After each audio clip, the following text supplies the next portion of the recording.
Welcome to Tales from the Fireside by RODEAX and Dan Lee, a collection of grim tales to light your way through the long dark of winter. I wondered if you would be joining us tonight. Well, don't just stand there.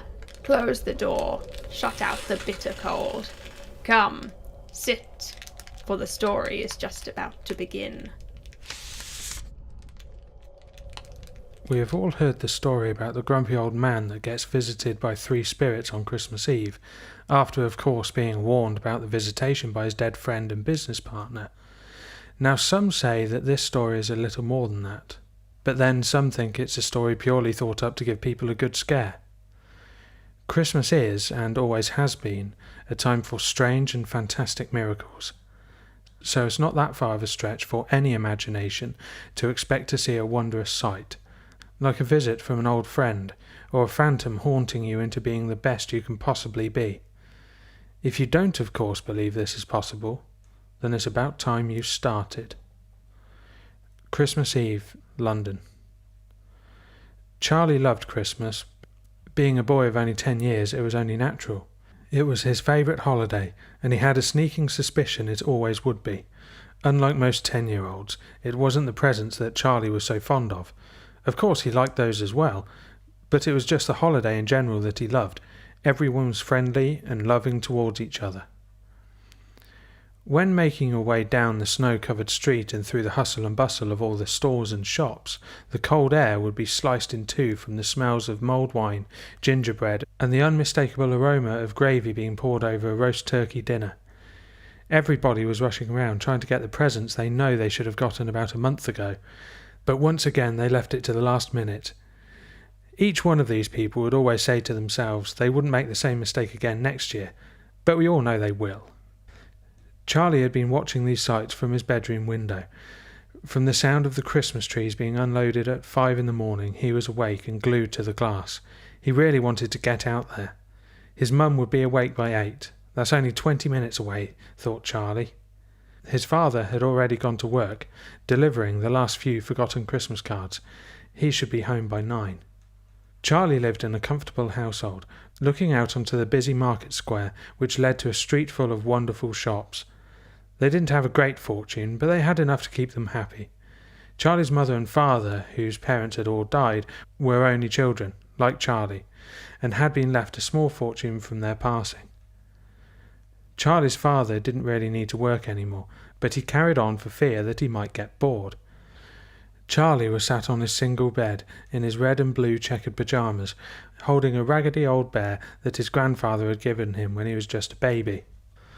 One candle was lit on his bedside table in an attempt to chase away some of the encroaching gloom. The sun was just about starting to take over. "Charlie, are you ready?" Charlie's mum called up the stairs. Charlie didn't even hear her getting up. "Coming," he called back. As quick as he could, he got changed out of his pyjamas into some clothes more suitable for walking around in the snow. He made his bed and rushed downstairs to put his shoes on. He saw his mum in the doorway putting her gloves on. "What about Dad? He's not back yet?" Charlie asked. "We're going to do something a bit different this year. We're going to walk down to the sorting office and meet him outside." Charlie wasn't one for too much change, especially when it came to Christmas traditions, but this sounded like a great idea. He put his shoes on as fast as he could and rushed out of the door. Charlie's mum laughed and locked the door behind them. "Okay, right. Before you go running off, we have a lot to do today. We need to get a Christmas tree. We need to get a turkey. We need to get a couple of presents, and we need to meet our friends later on." "What about this tree, Mum?" Charlie had already found the Christmas tree he wanted, and it was a really nice one too. Charlie's mum reserved the tree and said they would be back later to pick it up. "We also need to decorate the tree before tomorrow." Charlie was too busy being taken in by all the stores and merriment surrounding him to take much notice of his mum's lists. His mum knew this as well. It was the same every year. He would go running off and get completely lost in the spirit of Christmas. After a long day and getting everything they needed for the festive celebrations and decorating the tree that Charlie chose, it was time to have a drink with their friends. Plans had changed. They were now coming round to the house, which was fine, but it meant that Charlie would have to show the other children around his room, which he didn't really want to do. He wanted to be with the grown-ups and pretend to understand the complicated social issues that they were discussing and laugh at jokes that weren't at all funny. He was just tidying his room and putting all his toys back where they should go when he heard a cracking sound behind him. He looked over his shoulder. Above his wardrobe a crack appeared. Charlie got up to investigate.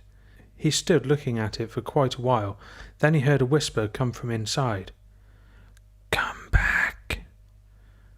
Charlie jumped at first, but then intrigue took hold, and he got a few steps closer to the crack in the wall. "I didn't go anywhere," replied Charlie. "Here you are." Charlie waited for more sound to come from the crack in the wall, but silence.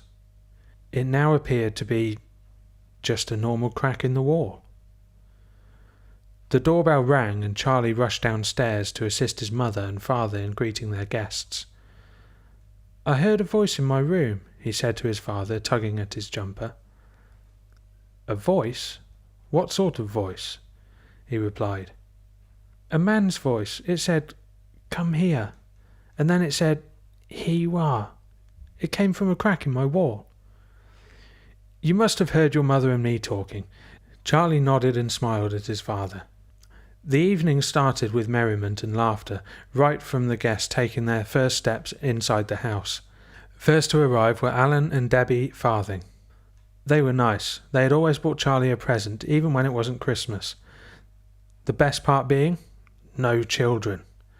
Alan and Debbie had never had any children, which meant that there was nobody to pretend to get along with or forcibly entertain for a whole evening. They came in laughing, ruffling Charlie's hair, and Alan giving him a great big present that was almost as big as him, followed by Debbie putting another smaller box on top of the bigger one and saying, "Don't open them until tomorrow." "I won't, Auntie Debbie," Charlie replied from behind the cardboard. The grown-ups dealt with their coats, that had that strange talk about the traffic and the roads, and then started the festivities. Half an hour later the Morrises turned up, Mr. and Mrs. Morris and their two children, Sean and Ellie. To say they were spoilt was an understatement. Even Charlie knew this. Last year Ellie wanted a horse for Christmas, so she got one. The best, apparently.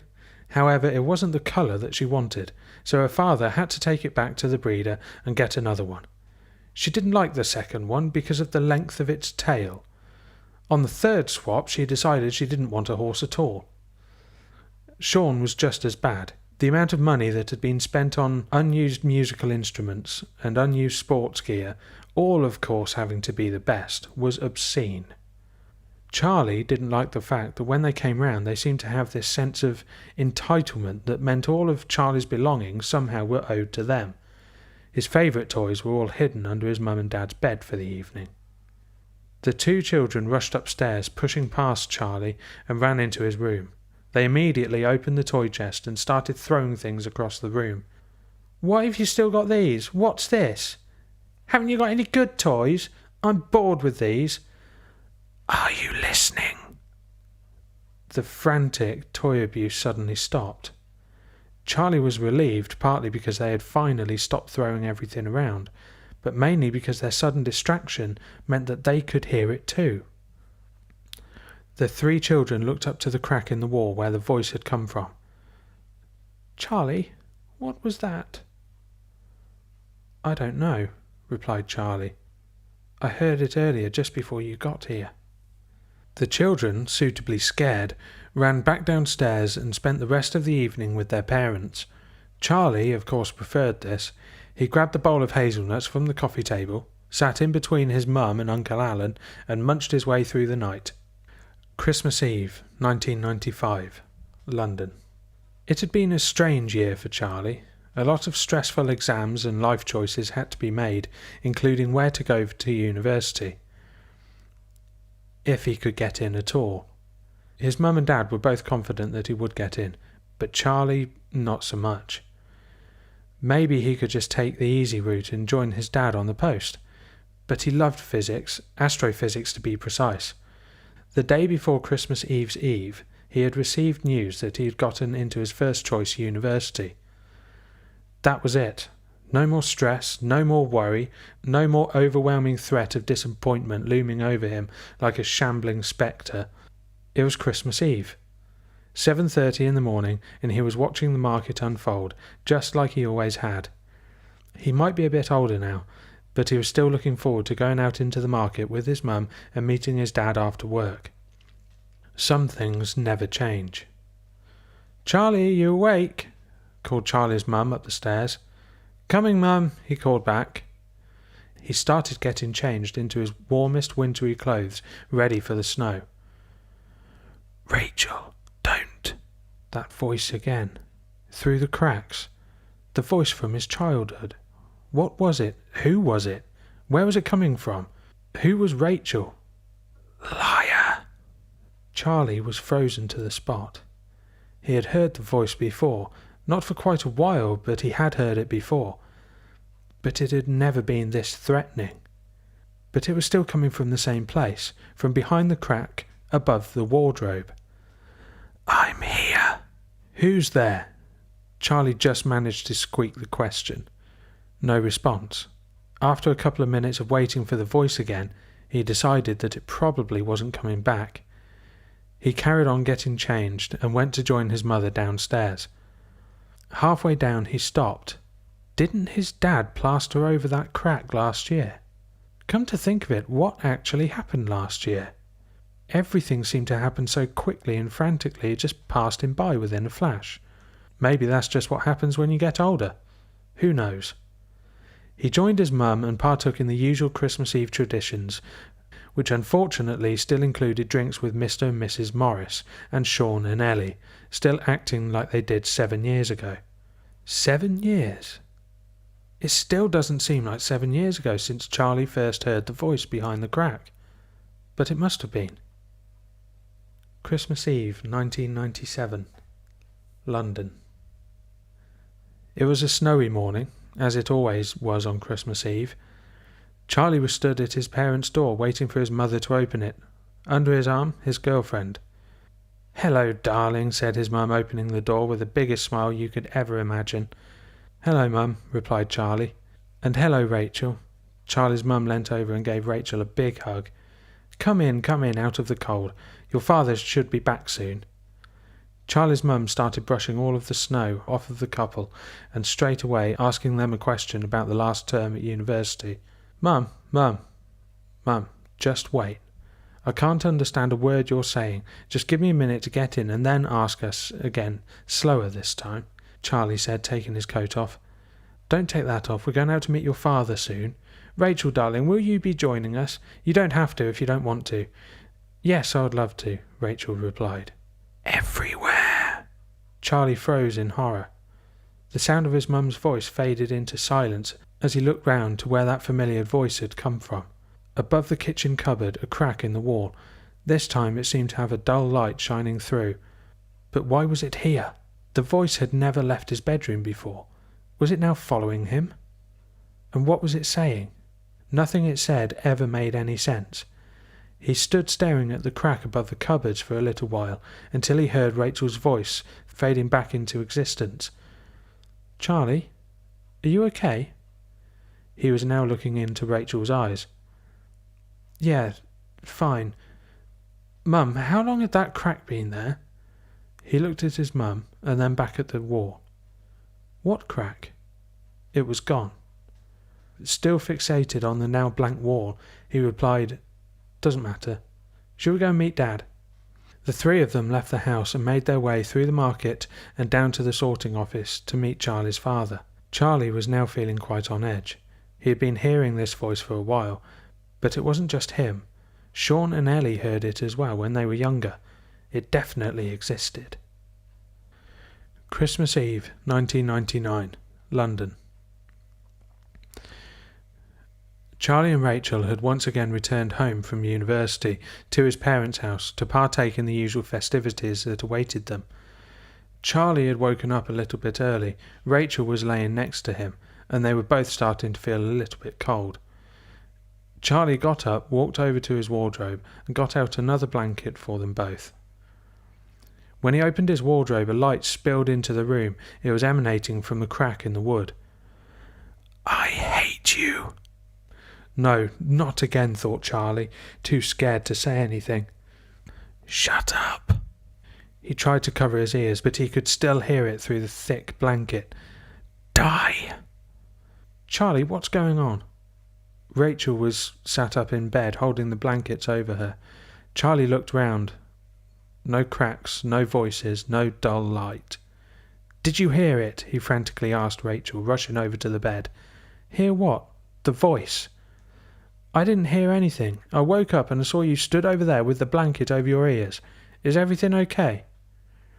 They both wrapped their arms around each other and held each other. The peaceful security was interrupted by a sudden thought. That voice had once said Rachel's name.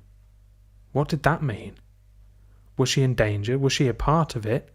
Was she actually an evil genius orchestrating the whole thing?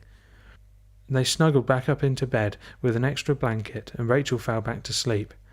Charlie didn't. He lay there, wide awake, with 1,000 thoughts plaguing his mind. Christmas Day, 2004, Chichester. Charlie and Rachel always got up early on Christmas Day. They loved Christmas Day. This was their first Christmas in their new home, so Charlie's parents were coming to stay with them this year. The day got off to a frantic, even nervous start, but it went well in the end. Charlie and Rachel said they would cook Christmas dinner, which didn't seem like a great feat until they started looking at recipes and timings and temperatures for different things. How could they have the Yorkshire puddings at 220 degrees and the turkey at 160 degrees and everything else at every point in between? They only had one oven. After much deliberation and a couple of glasses of wine each, they decided that everything would be on 180 degrees and be done with it. When dinner was over, they all retired through to the living room, sat on the sofa and turned into whatever Christmas TV was on. In turn, they all fell asleep.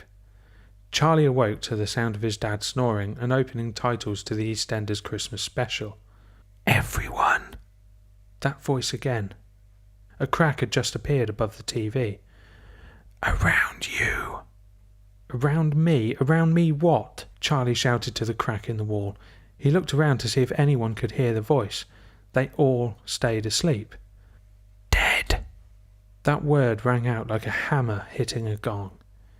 Charlie tried to move, but he couldn't. He felt like he couldn't breathe.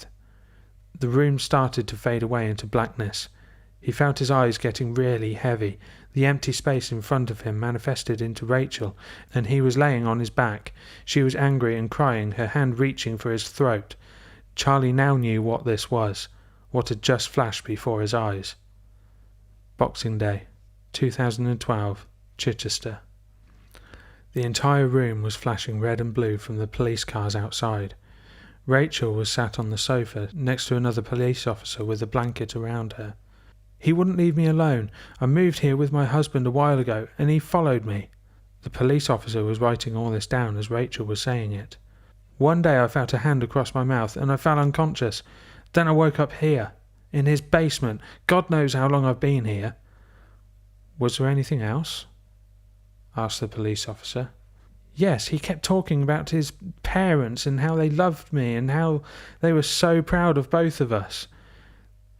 There was an uncomfortable pause, and Rachel turning back to look at Charlie lying motionless and helpless on the floor. "But he came from an orphanage." We hope you've enjoyed tonight's grisly tale. Please join us next time for another adventure into the dark unknown.